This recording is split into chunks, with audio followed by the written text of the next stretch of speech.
नमस्कार साथियों, easy easy life YouTube channel पर आप सभी का हार्दिक स्वागत है। ये नहीं पढ़ा तो क्या पढ़ा कि इस सीरीज़ में आज हम कक्षा 8 हमारा राजस्थान के चैप्टर 8 जन जागरण एवं सामाजिक सुधार हेतु राजकीय प्रयास पढ़ने वाले हैं। तो आइए शुरू करते हैं। हमारा देश एक लोकतांत्रिक देश है। लोकतंत्र में सरकार अपने नागरिकों के लिए प्रत्येक स्तर पर लोक कल्याणकारी पहल करती है। हमारा संविधान सामाजिक, आर्थिक, राजनीतिक स्तर पर लोकतांत्रिक मूल्यों की स्थापना पर जोर देता है। हमारी समाज सरकार ने सामाजिक समरसता, राजनीति व आर्थिक समानता हेतु कई जन कल्याणकारी कानून बनाए हैं, जिनको हम इस चैप्टर में आगे पढ़ने वाले हैं। फिर है भूदान आंदोलन एवं भूमि सुधार। अब ये भूदान आंदोलन क्या था उसके बारे में देखते हैं। प्राचीन काल से चली आ रही जमींदारी प्रथा के कारण भूमि स्वामित्व की विषमता एक विकराल समस्या के रूप में उभर कर आई। आज़ादी के बाद सरकार ने कानून बनाकर जमींदारी प्रथा को तो समाप्त कर दिया, लेकिन कानूनों की आड़ में ही जमींदारों ने किसानों के पास उपजाऊ जमीनें होने का हक उनको नहीं दिया। जमीनी स्वामित्व की इन्हीं विषमताओं के कारण देश में बहुत जगहों पर हिंसक घटनाएं होनी शुरू हो गई। उसी टाइम पे विनोबा भावे, जो एक बड़े समाज सुधारक के रूप में उभर कर आए, उन्होंने 18 अप्रैल 1951 को तेलंगाना के एक छोटे से गांव तिरुचिपल्ली में एक जमीन का टुकड़ा दान में देकर भू आंदोलन की शुरुआत की। इस आंदोलन का मुख्य उद्देश्य क्या था कि जमीनी स्वामित्व की जो विषमताएं हैं उसको दूर करना था। उन्होंने भूस्वामियों से, विनोबा भावे जी ने भूस्वामियों से विनम्र अपील की कि आप अपनी कुल जमीन का 6वां हिस्सा दान में दें। पूरे देश में इस आंदोलन को जनता का समर्थन मिला। भूदान में प्राप्त जमीन का 1/3 भाग का उपयोग समाज के वंचित वर्ग के लोगों और आदिवासी भूमिहीनों में बांटने में किया गया। विनोबा भावे की अपील पर राजस्थान के नागौर जिले में भी भूदान की शुरुआत हुई। ये हमें ध्यान रखना है कि राजस्थान में नागौर जिले से भूदान प्रारंभ हुआ था। राज्य सरकार ने ग्राम दान अधिनियम 1971 भी पारित किया, यानी कि इसी भूदान के ऊपर आधारित राज्य सरकार ने ग्राम दान अधिनियम 1971 भी पारित किया। आज़ादी के समय राजस्थान की जनसंख्या 75% जनसंख्या, राजस्थान की जो कुल जनसंख्या थी उसका 75%, 75% ऑफ पॉपुलेशन जो है वो कृषि पर निर्भर था। राज्य का आधे से भी ज़्यादा भाग रेगिस्तानी व सूखा था। वर्तमान में विभिन्न नई औद्योगिक व आर्थिक शक्तियों के उदय व विकास के कारण राज्य की भूमि व कृषि पर निर्भरता कम हुई है। फिर भी कृषि भूमि व किसान राज्य की प्राथमिकता में सर्वोपरि हैं। राज्य सरकार ने भूमि विवादों में फंसी जनता को सस्ता, शीघ्र व सुलभ न्याय दिलाने के लिए राजस्व मंडल की स्थापना की है, और ये राजस्व मंडल कहाँ पर है? ये अजमेर में है। इसके साथ ही राज्य सरकार ने राजस्थान काश्तकारी अधिनियम 1955 व राजस्थान भू राजस्व अधिनियम 1956 भी लागू किया। राज्य सरकार भूमि की गुणवत्ता सुधारने व पैदावार बढ़ाने के लिए सिंचाई सुविधाओं, नवीन कृषि तकनीकों आदि सुविधाओं के विस्तार हेतु लगातार प्रयासरत है। आगे देखते हैं। अस्पृश्यता उन्मूलन।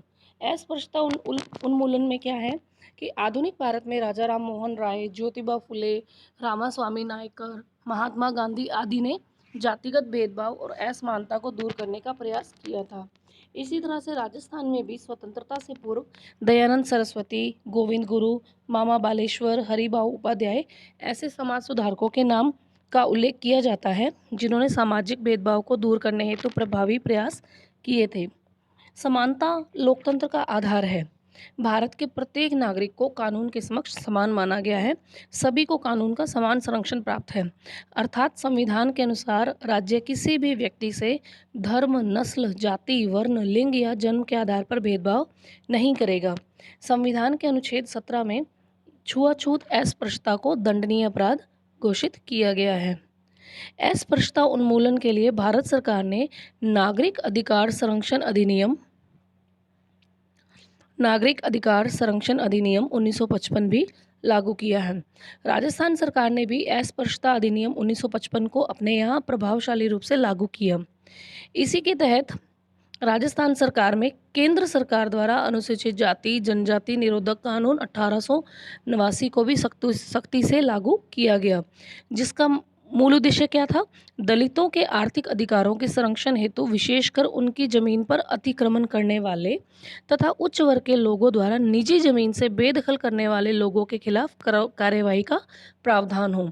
और ये सारा जो काम है वो कौन हैंडल करता है? वर्तमान में सामाजिक न्याय एवं अधिकारिता विभाग इस चीज़ को हैंडल करता है, जो मुख्यतः शिक्षा, सामाजिक आर्थिक विकास, अनुसूचित जाति जनजाति, आर्थिक पिछड़ा वर्ग, अन्य पिछड़ा वर्ग, महिलाओं बच्चों आदि के कल्याण के कार्य करता है। फिर है महिला शिक्षा एवं महिला सशक्तिकरण। पंडित जवाहरलाल नेहरू जी ने कहा था कि आप किसी भी राष्ट्र में महिलाओं की स्थिति को देखकर उस राष्ट्र की हालत बता सकते हैं। बिल्कुल सही बात है ये। राजस्थान के संदर्भ में इनका ये कथन बिल्कुल प्रासंगिक हो जाता है। यहाँ के इतिहास में कई वीर महिलाओं की गाथाएं देखने को मिलती हैं, जैसे हाड़ा रानी जी, है ना, जिनके नाम पे आज एक हाड़ा रानी बटालियन भी बनी हुई है। फिर भी राजस्थान के समाज में पितृसत्तात्मक मानसिकता, व्यवहार, रूढ़िगत मान्यताओं के चलते महिलाओं की जो स्थिति है वो काफ़ी विचारणीय रही है। लिंगानुपात, साक्षरता, स्वास्थ्य, रोजगार आदि क्षेत्रों में राजस्थान की महिलाओं की स्थिति संतोषजनक नहीं थी। इसलिए महिलाओं की स्थिति को सुधारना हमारी सरकार के लिए आज भी एक बड़ी चुनौती है। अब इसका असर हमने क्या देखने को मिलता है, आगे देखिए। स्वतंत्रता के समय देश में महिला साक्षरता दर बहुत कम थी। स्वतंत्रता के बाद से ही विभिन्न प्रोत्साहन योजनाओं के माध्यम से महिला शिक्षा को बढ़ावा दिया गया, जिसके परिणाम स्वरूप जनगणना 2011 के आंकड़ों के अनुसार राज्य में महिला साक्षरता दर जो है वो 52.12% यानी 52.12% है, जो सन 1951 में मात्र 2.51% थी। देखिए कितना बड़ा फर्क देखने को मिल रहा है कि 1951 में महिला साक्षरता दर कितनी थी? सिर्फ 2.5% थी, है ना। और अब कितनी है? 2011 में आके 52.12%। अभी 2021 की जनगणना के साक्षरता के आंकड़े अभी आए नहीं हैं, वो आएंगे तो भी हम देखेंगे कि वास्तव में महिलाओं की शिक्षा में, उनकी साक्षरता दर में कुछ सुधार जरूर हुआ है। अब हम आगे देखते हैं। महिलाओं का विकास और सशक्तिकरण राज्य सरकार की प्राथमिकता में रहे हैं। सामाजिक और आर्थिक विकास की सभी धाराओं में महिलाओं की भूमिका को प्रोत्साहित करने के प्रयास सरकार द्वारा निरंतर किए जा रहे हैं। अब हम देखते हैं कि महिला सशक्तिकरण के लिए राज्य सरकार के प्रमुख प्रयास क्या क्या हुए हैं अभी तक। तो सबसे पहले हम देखते हैं राज्य महिला आयोग। राज्य महिला आयोग जो है इसका गठन कब हुआ था? 15 मई 1999 को राजस्थान राज्य महिला का आयोग का गठन किया गया था। यह महिलाओं के प्रति अनुचित व्यवहार की जांच, राज्य लोक सेवाओं में महिलाओं के प्रति भेदभाव को दूर करना, महिलाओं की दशा में सुधार की दृष्टि से प्रभावी कदम उठाता है। आयोग जनता से सीधी सुनवाई, जन संवाद, शिकायत और समाचार पत्रों में प्रकाशित समाचारों पर संज्ञान के आधार पर कार्यवाही करता है। राज्य महिला आयोग में एक अध्यक्ष व 3 सदस्य होते हैं और अध्यक्ष का कार्यकाल कितने वर्ष का होता है? ये 3 वर्ष का होता है। तो हमें ये ध्यान रखना है, ये कितने कितने वर्ष का होता है? ये कार्यकाल जो है वो 3 वर्ष का होता है। अब हम आगे देखते हैं महिला स्वयं सहायता समूह कार्यक्रम। ये क्या चीज़ है, इसमें देखते हैं। महिलाओं को रोजगार देने एवं आर्थिक रूप से आत्मनिर्भर बनाने के लिए ये कार्यक्रम चलाया जा रहा है। इसमें 10 से 20 महिलाएं स्वयं अपने निर्णय लेकर एक समूह बनाती हैं, अपनी छोटी छोटी बचत के माध्यम से स्वावलंबन की प्रवृत्तियां विकसित करती हैं और स्वरोजगार की राह पर आगे बढ़ती हैं। इन समूहों द्वारा निर्मित उत्पादों की बिक्री के लिए सरकार इनको अवसर भी उपलब्ध करवाती है। अब है महिला घरेलू हिंसा निरोधक अधिनियम 2005। ये याद रखना बहुत इंपॉर्टेंट है कि ये अधिनियम कब बना है? ये 2005 में बना है। महिलाओं को घरेलू हिंसा से संरक्षण और तुरंत राहत देने के लिए भारत सरकार द्वारा यह अधिनियम लागू किया गया है। इस अधिनियम में घरेलू हिंसा को व्यापक रूप से परिभाषित किया गया है। राजस्थान में इस अधिनियम के तहत महिला एवं बाल विकास विभाग के सभी उपनिदेशकों, बाल विकास परियोजना अधिकारियों, प्रचेताओं को संरक्षण अधिकारी नियुक्त किया गया है इसका। और राज्य के सभी अस्पतालों, प्राथमिक स्वास्थ्य केंद्रों, सामुदायिक स्वास्थ्य केंद्रों को चिकित्सा सुविधा के रूप में अधिकृत किया गया है। अब है राजीव गांधी किशोरी सशक्तिकरण योजना जिसे सबला योजना भी कहा जाता है। राजीव गांधी किशोरी सशक्तिकरण योजना, सबला योजना। इस योजना के अंतर्गत किशोरियों के पोषण और स्वास्थ्य स्तर को सुधारने, साक्षरता, कौशल विकास और सामाजिक मुद्दों पर बेहतर समझ विकसित करने का प्रयास किया जाता है। यह योजना 11 से 18 वर्ष की विद्यालय न जाने वाली अथवा विद्यालय को बीच में ही छोड़ देने वाली किशोर बालिकाओं के लिए संचालित किया जा रहा है। फिर है बेटी बचाओ बेटी पढ़ाओ। बेटी बचाओ बेटी पढ़ाओ अभियान की शुरुआत वर्ष 2015 में देश भर में घटते हुए बाल लिंगानुपात को ध्यान में रखकर की गई थी। यह महिला और बाल विकास मंत्रालय, स्वास्थ्य एवं परिवार कल्याण मंत्रालय और मानव संसाधन मंत्रालय की संयुक्त पहल है। देखो, ये महिला और बाल विकास मंत्रालय, स्वास्थ्य एवं परिवार कल्याण मंत्रालय और मानव संसाधन मंत्रालय की संयुक्त पहल है।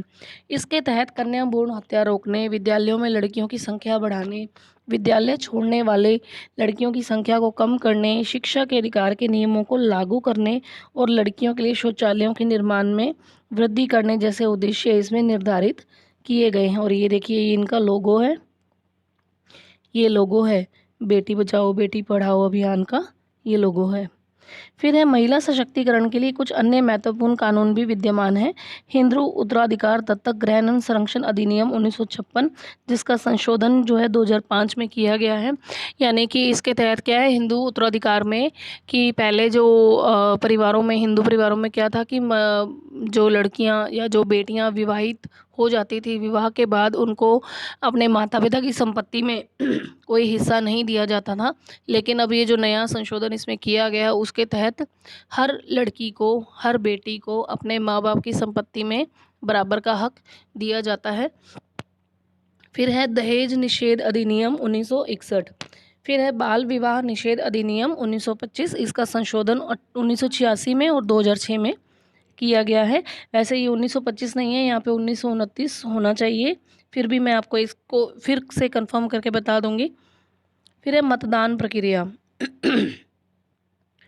मतदान प्रक्रिया में क्या है, विद्यालय में बाल संसद के चुनाव हो रहे थे। सभी विद्यार्थी मतपत्र पर निशान लगाकर अपनी अपनी पसंद के कक्षा प्रतिनिधि का समर्थन कर रहे थे। तभी एक बच्ची शिक्षक से पूछती है कि गुरुजी, क्या विधानसभा और लोकसभा के लिए भी प्रतिनिधियों का चुनाव इसी तरह किया जाता है? तो गुरुजी कहते हैं कि आजकल चुनावों में ईवीएम का प्रयोग होने लग गया है। ईवीएम क्या चीज़ है? Electronic voting machine. इसकी फुल फॉर्म ही याद रखनी है हमें, ठीक है। ईवीएम क्या होती है? एक मशीन होती है, उसके ऊपर एक तरफ क्रमांक दिए होते हैं, फिर उम्मीदवारों का नाम होता है, फिर उनका जो चुनाव चिन्ह होता है वो होता है, और एक एक बटन दिया जाता है। इस तरह से क्रम में 1 से 17 तक होते हैं, जिसमें 1 से 16 तक उम्मीदवारों के नाम होते हैं, और 17वां जो या अंतिम बटन जो होता है वो नोटा का होता है। अब नोटा क्या चीज़ है? ये होता है none of the above. None of the above का मतलब क्या है? नन ऑफ द अबव का मतलब होता है कि कोई भी उम्मीदवार, जितने भी उम्मीदवार जो किसी भी पद के लिए खड़े हुए हैं, वो उनमें से अगर आपको कोई भी उम्मीदवार अच्छा नहीं लगता है, या आप किसी को वोट नहीं देना चाहते हैं, या आप उन्हें योग्य ही नहीं समझते हैं चुनाव में खड़ा होने के, तो आप उस नोटा के बटन का इस्तेमाल कर सकते हैं।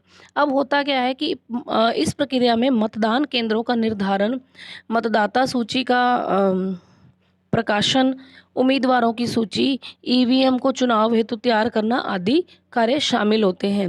प्रत्येक मतदान केंद्र के लिए, यानी प्रत्येक बूथ के लिए, एक जिला निर्वाचन अधिकारी द्वारा एक मतदान दल का गठन किया जाता है। यानी जिला निर्वाचन अधिकारी कौन होता है? हमारे कलेक्टर साहब होते हैं।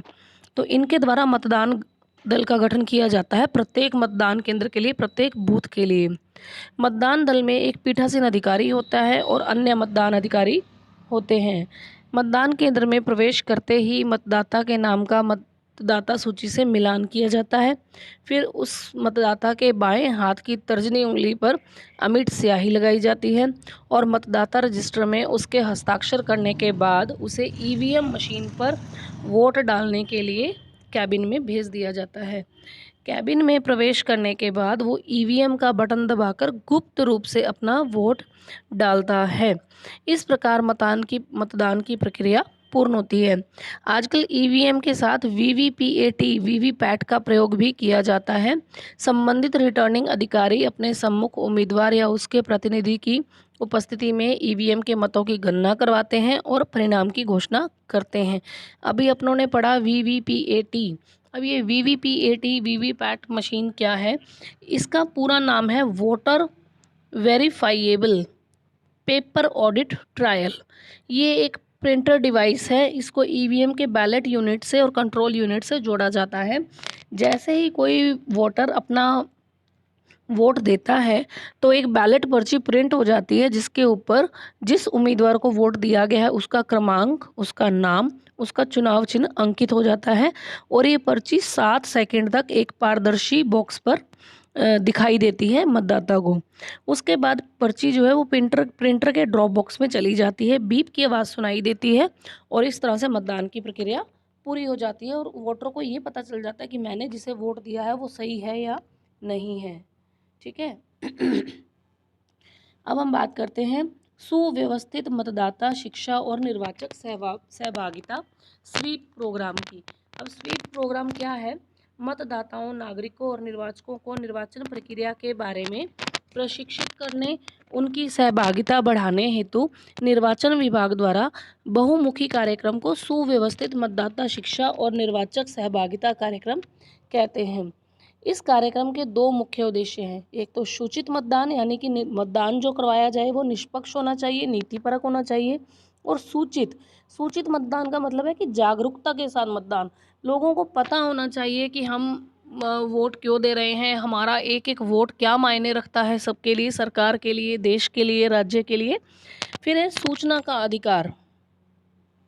सूचना का अधिकार तो बहुत ही इम्पोर्टेंट है जी, हम इसके बारे में बहुत पढ़ते आ रहे हैं। सूचना का अधिकार क्या है, हम इसको सीधा डिटेल में जाते हैं इसकी।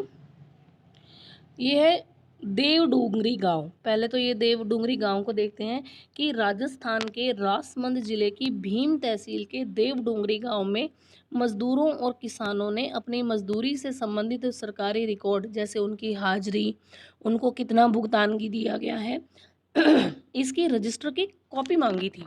इसके लिए इन्होंने बहुत लंबा संघर्ष भी किया। इसी मांग के आधार पर सन 2000 में राजस्थान सूचना का अधिकार कानून बनाने वाला पहला राज्य बना। धीरे धीरे सूचना के अधिकार का संघर्ष आंदोलन का रूप लेते हुए राष्ट्रव्यापी हो गया और जनता की भावना को समझते हुए भारत सरकार ने सूचना का अधिकार अधिनियम 2005 बनाया। यह कानून सरकारी स्तर पर जन भागीदारी और पारदर्शिता को बढ़ाने का शक्तिशाली कदम साबित हुआ। इस कानून के माध्यम से आम व्यक्ति सरकार अथवा किसी भी सरकारी विभाग से सूचना प्राप्त कर सकता है। फिर है निःशुल्क और अनिवार्य बाल शिक्षा का अधिकार। शिक्षा को सरल और सुलभ बनाने के उद्देश्य से भारत सरकार द्वारा यह अधिनियम सन 2009 में बनाया गया और राजस्थान सरकार ने राजस्थान निःशुल्क एवं अनिवार्य बाल शिक्षा का अधिकार अधिनियम 2010 में बनाया, जो 1 अप्रैल 2011 से लागू हुआ। इस अधिनियम में 6 से 14 आयु वर्ग के बच्चों को निःशुल्क और अनिवार्य शिक्षा, प्रारंभिक शिक्षा कक्षा 1 से 8 तक का प्रावधान किया गया है, ताकि कोई भी बच्चा स्कूली शिक्षा से वंचित ना हो। और इसमें यह भी है कि निजी स्कूलों में भी कमज़ोर और पिछड़े वर्ग के बच्चों के लिए 25% सीटें आरक्षित करवाई गई, जिसके बदले सरकार द्वारा तय राशि निजी स्कूलों को दी जाती है। फिर है बाल अधिकार। 20 नवंबर 1989 को संयुक्त राष्ट्र की आम सभा द्वारा बाल अधिकार समझौते को पारित किया गया। बाल अधिकार समझौता ऐसा पहला अंतर्राष्ट्रीय समझौता है जो सभी बच्चों के नागरिक, सांस्कृतिक, सामाजिक, आर्थिक और राजनीतिक अधिकारों को मान्यता देता है और भारत ने इस समझौते पर 1992 में अपने हस्ताक्षर किए। बच्चों के 4 अधिकारों के या मूल सिद्धांतों पर यह समझौता बनाया गया है। यानी बच्चों को ये अधिकार 4 मूल सिद्धांतों को बताता है कि हर बच्चे को जीने का अधिकार है, उनको सुरक्षा का अधिकार है, उनको विकास का और सहभागिता का अधिकार दिया जाना चाहिए। अब हमारे राजस्थान में क्या किया गया इस क्षेत्र में? राज्य बाल अधिकार संरक्षण आयोग, राजस्थान राज्य बाल संरक्षण समितियां, ये बालकों के संरक्षण के मुद्दों की सामुदायिक स्तर पर क्रियान्विति और जागरूकता हेतु कार्य करती है। चाइल्ड हेल्पलाइन, राज्य में कठिनाइयों से घिरे पीड़ित उपेक्षित लावारिस देख-रेख और संरक्षण की ज़रूरत वाले बच्चों के लिए 24 घंटे निःशुल्क आपातकालीन पहुंच सेवा 1098 टोल फ्री नंबर जो है वो संचालित किया जा रहा है, जिसके ऊपर कॉल करके कोई भी ऐसा व्यक्ति जो इन बच्चों के संरक्षण के लिए काम कर रहा हो या कोई देखता भी ऐसे किसी बच्चे को मजबूरी में फंसा हुआ, तो उनके लिए उनकी हेल्प करने के लिए इस नंबर पर कॉल कर सकता है। राजस्थान में बाल संरक्षण की चुनौतियाँ क्या है? बाल विवाह, कन्या भ्रूण हत्या, बाल लिंग अनुपात, बाल श्रम, कुपोषण आदि के उन्मूलन और सुधार के लिए राज्य सरकार निरंतर प्रयासरत है। अब है राजस्थान संपर्क पोर्टल। ये तो चाइल्ड लाइन तो हम लोगों ने देख ली कि 1098 नंबर चाइल्ड लाइन वालों के लिए दिया गया है। अब बड़े व्यक्तियों के लिए, आम जन के लिए क्या है? तो राजस्थान ने इनके लिए भी एक नया इनिशिएटिव तैयार किया है। वो किया है इन्होंने सितंबर 2019 में जन सामान्य की शिकायतों को दर्ज करने और उनकी समस्याओं का निराकरण करने के लिए एक नवाचार शुरू किया गया। इसमें कोई भी व्यक्ति किसी भी कार्यालय में उपस्थित हुए बिना अपनी समस्याओं को ऑनलाइन दर्ज करा सकता है, जिसके लिए उन्हें एक नंबर दिया गया है 181 सिटीजन कॉल सेंटर इसका नाम रखा गया है। ये सुविधा भी सभी के लिए निःशुल्क है और यहाँ पर वो अपनी शिकायत को दर्ज करा सकते हैं और उसकी सूचना भी प्राप्त कर सकते हैं। अब है साइबर सुरक्षा और साइबर अपराध। ये बहुत आज के टाइम में एक रेलेवेंट मुद्दा है, बहुत बड़ा, कि आज हर कोई व्यक्ति सोशल मीडिया पर बहुत ज़्यादा एक्टिव है, बहुत ज़्यादा अपने आप को हम अपडेट रखते हैं। लेकिन छोटी-छोटी गलतियाँ, छोटी-छोटी चूक होने से हम बच सकते हैं ताकि हम किसी भी प्रकार के साइबर अपराधों से बच सकें। तो कुछ देखते हैं साइबर अपराधों के प्रकार क्या हैं। एक होता है रैनसमवेयर। रैनसम अपने आप में ही इंग्लिश में एक वर्ड है जिसका मतलब होता है फिरौती। ये एक तरह का वायरस है जिसमें कि कोई भी अपराधी व्यक्ति जो है कंप्यूटर का उपयोग करके किसी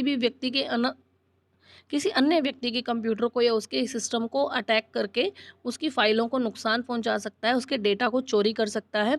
और ऐसा अपराधी व्यक्ति सामने वाले व्यक्ति को जिसके जिसके कंप्यूटर को या सिस्टम को उसने हैक किया है, उसके मालिक से राशि वसूलता है और उसके बाद जाके उसके सिस्टम को छोड़ता है। फिर है मालवेयर। मालवेयर का मतलब भी यही है, ये भी कंप्यूटर में किसी की भी फाइल या प्रोग्राम को नुकसान पहुंचाया जा सकता है, जैसे कंप्यूटर वायरस है, वॉर्म है, ट्रोजन है, ये सब मालवेयर की कंडीशन में आते हैं। फिर है साइबर धोखाधड़ी, ऑनलाइन फ्रॉड, चीटिंग। इसमें क्या है कि बातों के माध्यम से, कॉन्वर्सेशन के माध्यम से लोगों से चालाकी से लोगों को जाल में फंसाया जाता है और उनके निजी डेटा को, उनके पर्सनल डेटा को, पासवर्ड की जानकारी ले ली जाती है। फिशिंग और स्पूफिंग इसके उदाहरण है।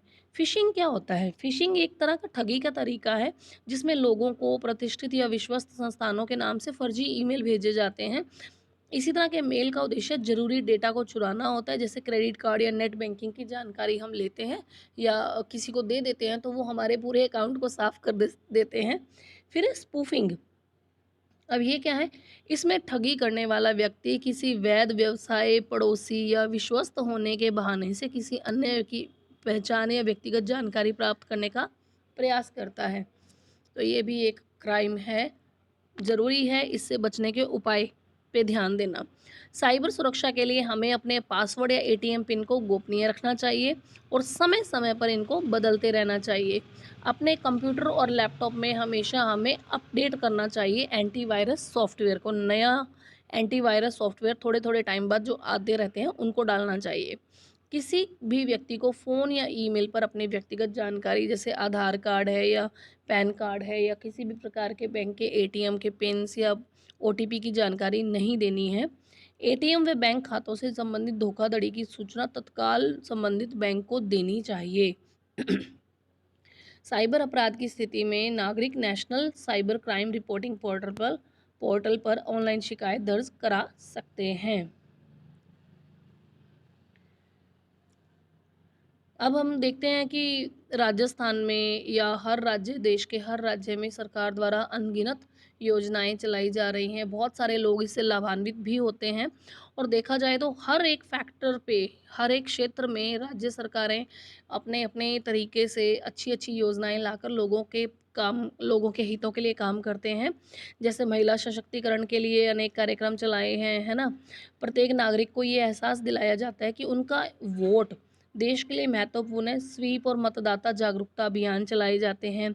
समस्त वर्गों के कार्य के प्रति जवाबदेही हेतु सूचना का अधिकार दिया गया। बच्चों के लिए निःशुल्क और अनिवार्य शिक्षा का कानून बनाया गया है। नई तकनीक को अपनाने के लिए और अपने कार्य को सुगम बनाने के लिए छिपे आ रहे साइबर अपराधों से बचने के लिए भी जागरूकता कार्यक्रम चलाए जा रहे हैं।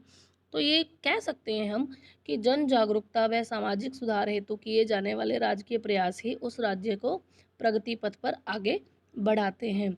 तो अब हम देखते हैं नोटा। नोटा के बारे में हमने पढ़ा था पहले, इनमें से कोई नहीं, इसका मतलब होता है none of the above. VVPAT हमने देखा था, voter verifiable paper audit trial, ये प्रिंटर डिवाइस है। और स्वीप हमने देखा था, सुव्यवस्थित मतदाता शिक्षा और निर्वाचक सहभागिता। स्वीप की फुल फॉर्म पूछी जा सकती है तो हमें याद रखनी है, systematic voters education and electoral participation programme. तो आज के लिए इतना ही। जुड़े रहिए easy easy life YouTube channel के साथ। पास में ही बने हुए घंटी के निशान को प्रेस ज़रूर करें ताकि आने वाली वीडियोस की नोटिफिकेशन आपको समय पर मिल सकें। चैनल को लाइक शेयर और सब्सक्राइब करना ना भूलें। और प्लीज़ प्लीज़ आप अपना फीडबैक हमें कमेंट सेक्शन में ज़रूर दिया करें। आपके एक एक कमेंट हमें और ज़्यादा मोटिवेट करते हैं कि हम आपके लिए अच्छा अच्छा कंटेंट लेकर आएँ। आज के लिए इतना ही। हार्दिक आभार, धन्यवाद।